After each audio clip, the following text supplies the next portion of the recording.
everything is coming.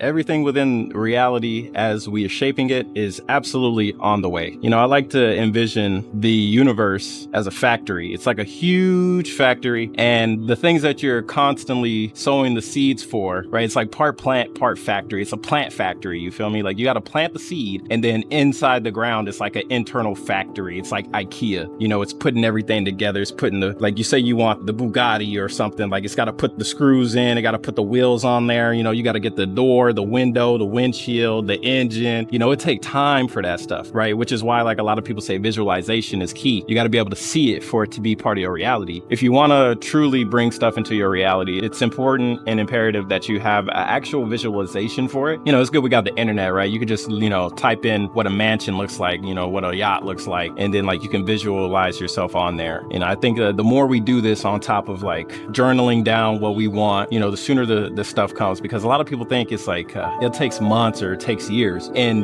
that may legitimately be the case if you're trying to measure time quantitatively. But since time is not linear, it's honestly pretty useless to do so. Like, I know we do it a lot as a species to be like Monday, Tuesday, January, February. None of that shit's really real. It's real in a sense that it gives us a way to mark where the Earth is rotating and where it is on the axis going across the solar system, around the sun and shit like that. But, objective reality, we don't really need to put a name or put words on it. Existence just is. It just keeps going. It's nothing that needs to be measured, but we do measure things because it makes it a little bit easier for our little human peanut brains to put stuff together. That being said, man, it's just another day. Every day, repetitively putting in the discipline, putting in the work, repetition, whatever it is that you're doing, hopefully it's on your dime, or at least it's on a dime that sees your value, because, a lot of people working 9 to 5, their management or the boss, they don't really think about them in a way of like progression. They just see a slot and they fill the slot, and they don't try and grow you or, take you to a next level. It makes it very difficult, at least from what I can imagine it would be difficult. Like me, I've never worked a 9 to 5 in my life. I could never do that. I know it's helpful for some people. Like some people really legitimately need schedules, which is fine. It's just not for me, right? We're all built differently.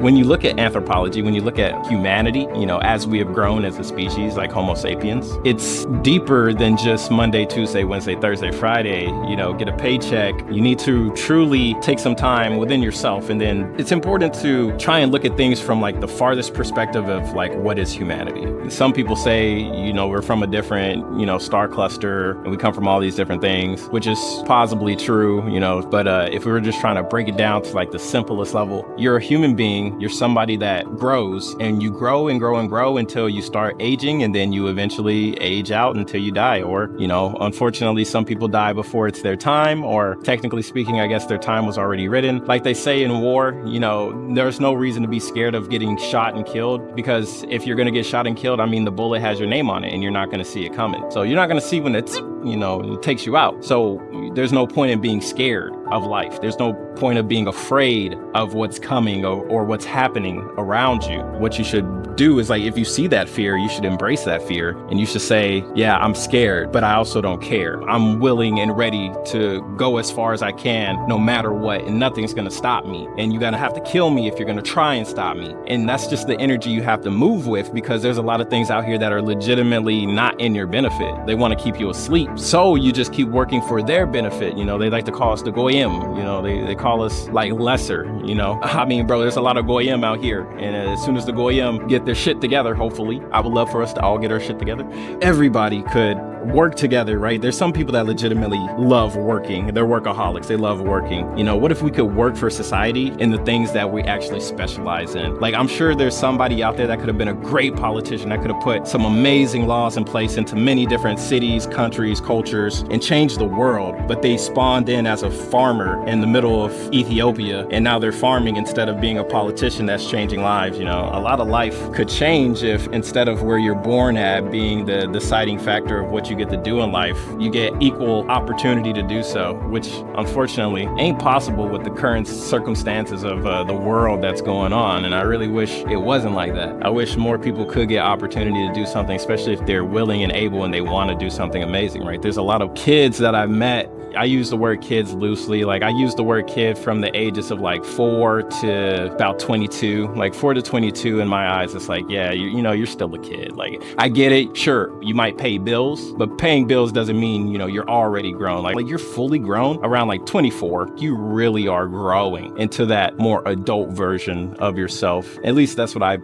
seen in like the youth, especially like Gen Z. You know, they're different, man. Shout out to Gen Z. I love them, man. That being said, I love the life that, you know, I get to live, and I love that I get to show it, because I know showing it off is going to inspire somebody. I know somebody's going to see it. Somebody's going to go like, I can do it. I'm going to say, yeah, you can. And then you're going to be like a Elon Musk SpaceX rocket, bro. You're going to fly up into the atmosphere and then come back on some chopsticks, bro. It's going to be amazing. So yeah, thank you guys for watching. More stuff to come, and let's make it a reality, man. I hope you guys enjoyed today's video. I hope it gave you some laughs. I hope it gave you some nostalgia. And if you enjoy, man, hit the like button, subscribe for more, share with a friend, and I'll see you guys on the next one, man. Peace.